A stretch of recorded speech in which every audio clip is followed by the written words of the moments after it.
गरुड़ पुराण नवम अध्याय। गर्भ में आत्मा का प्रवेश, नवजीवन की पहली तड़प। क्या आपने कभी सोचा है कि एक आत्मा जब मृत्यु के बाद दोबारा जन्म पाती है तो क्या वो सीधे एक नवजात शिशु बन जाती है? क्या नया जीवन सहज और पवित्र होता है? नहीं। गरुड़ पुराण कहता है नया जन्म कोई उत्सव नहीं, बल्कि आत्मा के लिए सबसे पहली और सबसे बड़ी सजा है। जब आत्मा अपने पुराने शरीर को त्याग देती है तो यमदूत उसे चित्रगुप्त के सामने लाते हैं। वहां हर कर्म का लेखा जोखा होता है।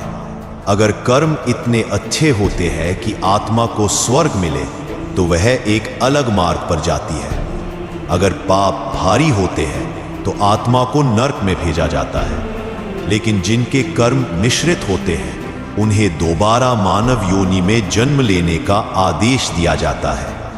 अब शुरू होती है पुनर्जन्म की सबसे भयानक प्रक्रिया, आत्मा का गर्भ में प्रवेश। गरुड़ पुराण कहता है जब आत्मा गर्भ में प्रवेश करती है तो वह 10 महीने तक उल्टा लटकी रहती है। मां के पेट के भीतर ना हवा होती है ना सूरज की किरण, चारों ओर सिर्फ अंधेरा, बदबू, रक्त और चिपचिपी नमी। आत्मा हर दिन वहां तड़पती है। हर पल उसे अपने पिछले जन्म के पाप याद आते हैं। वो पुकारती है, हे प्रभु मुझे क्षमा करो, मैं अब से अच्छे कर्म करूंगा, मैं किसी को दुख नहीं दूंगा, किसी का अपमान नहीं करूंगा, मुझे बस एक और मौका चाहिए। और यह सिलसिला चलता रहता है पूरे 9 महीने तक। आत्मा खुद से संकल्प करती है, वचन देती है, लेकिन जैसे ही वह जन्म लेकर इस संसार में कदम रखती है, माया की चकाचौंध उसकी स्मृति को हर लेती है।